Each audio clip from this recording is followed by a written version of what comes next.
You're watching Sci-Fi for Me TV. Hi, I'm Timothy Harvey with SciFiForMe.com, and we are here at Planet Comic Con 2015. And I am here with Dan Wells, who's an author, and he's got a couple of books. A nice little selection of books here in front of us. A couple of different series that he has written. One of which is a young adult series, which is the Parallel Sequence. Partials.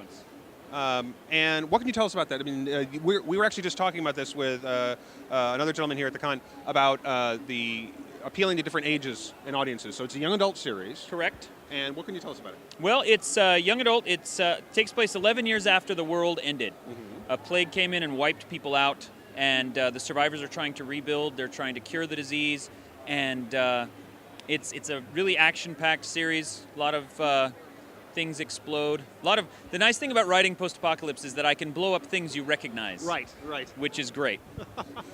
Anything in particular you really had a lot of fun blowing up? Denver. The whole city? Yeah, just screw Denver. I just blew the crap out of it. I've been to Denver. That was actually a nice city. I liked it there. My in-laws are from Denver, so I have to... So no subtext there? No, none whatsoever. Okay, fair enough. Okay. Should we... I've cracked up the interviewer. What do we do now? But the other series, and you said this one's actually, you have a film in development out of this series. Yes, we're actually sold out of the first novel, so I don't have one of those to show you. This is book 2 in the series. It's a supernatural thriller. Mm-hmm. Teenage sociopath is worried he's turning into a serial killer and Like you sets do. rules to keep himself from hurting anyone, and then a series of supernatural monsters comes to town. He has to break all of his own rules in order to stop them.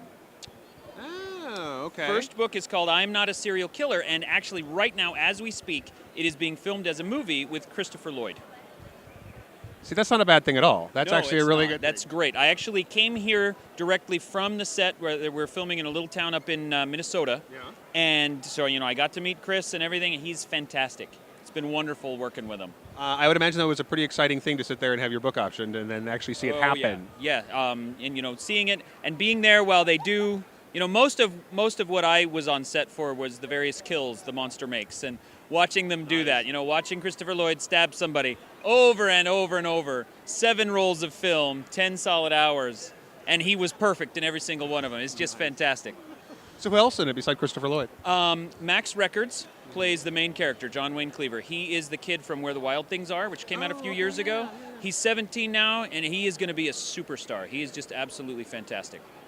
When do you know do you have an idea when it's going to be done or any kind of release date yet? Well, we're an indie production, so the business model for that is a little different. We're going to finish post-production and all the effects and everything in time to get it into film festivals early next year. So Sundance, South by Southwest, that kind of stuff. Mm-hmm. And if all goes well and somebody picks us up to distribute, then we'll be in theaters fall of 2016 at the earliest. Nice.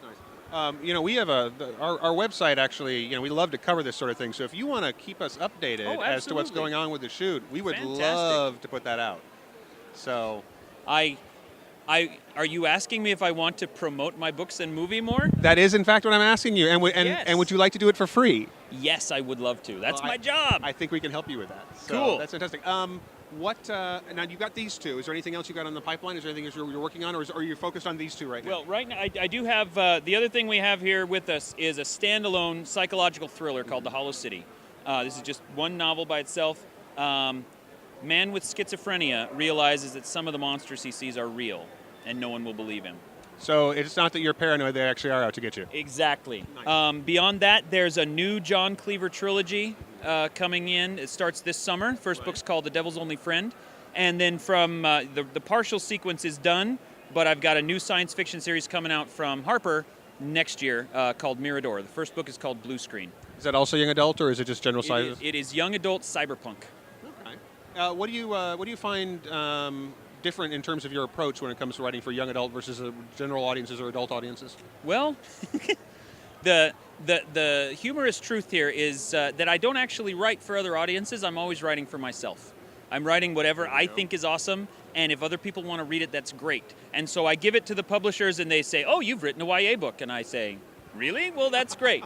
I guess I'm childish, whatever." And so, I give them the books, and they decide what they want to call them, and the bookstores decide what shelf they put them on. But really, at heart, it's just whatever I'm in love with at the moment. See, I like that. I like that a lot. A lot of the folks involved with Sci-Fi for Me are independent filmmakers. Oh, that's and so we kind of do the same thing when it comes to telling our stories. It's like, well, this is just a story I want to tell. I want someone to show me, and no one's making it right now. So Exactly. So I'm going to have to do it myself. Exactly. Well, thank you very much. Hey, I thank really you. Appreciate it. And definitely keep us in the loop. We'd love to hear more about your books and about the film. I will. All right. Thank you. Cool. Thank you.